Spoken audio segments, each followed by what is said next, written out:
always, I've already done my brows. I will link the products in the description box below.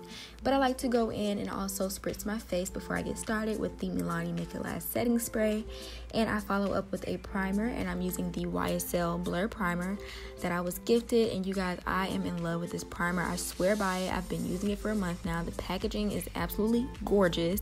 It has gold flakes in it, and it makes my makeup foundation so smooth. Like, oh, I just love it. So now that this is spring, I am going in with a tinted moisturizer instead of foundation, and I'm going to list my shade in the description box below as well. I'm just buffing this more so on the outer portions of my face, because if I'm going to be adding concealer, I don't want it to be too cakey. So I didn't really, buff it in the areas that I was going to put the concealer. So I put the concealer down the bridge of my nose, under my eyes, and a little bit on my chin. And I'm going to be buffing that out with the same brush, just to make sure it's super seamless with my tinted moisturizer application.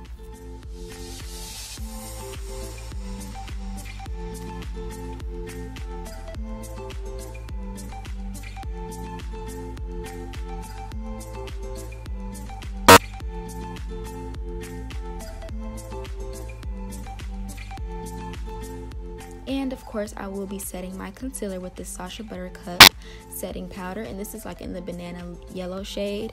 And now I've really gotten into kind of lightly baking my face instead of just dusting it on. And as you can see, I'm literally lightly baking. So after I do that, I'm of course going to contour my face. And when I contour my face, I now like to use my Pure Cosmetics Contour Diary. And I'm going in with these two shades because it literally just gives me the perfect contour color. And I'm contouring down the cheekbones, the forehead, and a little bit on my chin.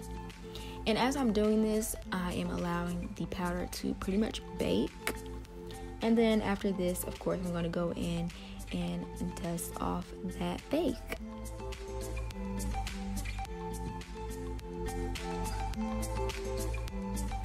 And now I'm going to be highlighting my face with the Becca Glow Letters. I absolutely love this, y'all, because it gives me such a natural glow and not too like super over highlighted. It's just so seamless like on my complexion. So I'm going in with that with a highlighting brush, and then I'm going to go back in with a smaller brush to apply it under the bridge of my eyebrow.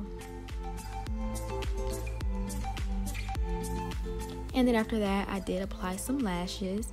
These lashes are so pretty and natural, y'all. Like, I'm obsessed with these lashes. And then, of course, I'm going to set my face with the same setting spray, the Milani Make It Last. And now we're going to move on to my little simple, cute outfit. But first, I want to show you guys I'm using the Palmer's Coconut Oil Formula Lotion. Of course, I'm showing a little bit more skin now since it's warming up, so I'm rubbing that in on my shoulder and my hands. And yes, I did straighten my hair, you guys. As you probably have seen in my last video, I did explain now I'm going to be doing the whole rotation of my hairstyles. So 1 month straightening my hair, and then 1 month wearing my hair natural, in its natural state, I should say. So as far as hair, I just have my hair tucked behind my ear, and I'm using the Cream of Nature Anti-Humidity Spray. It's also a gloss. I swear by this because I'm living in Tallahassee in this super humid weather, and it just really lasts all like pretty much 2 weeks, honestly, with this spray. So I swear by it. You guys should definitely look into purchasing it. I did get a little bit on my shirt, but it did end up drying, you guys, so don't mind that. The shirt is by She Inside. I do have a haul on my channel with this shirt, so check that out. But that is pretty much it. So let me know what you guys think. Talk to you guys later. Bye.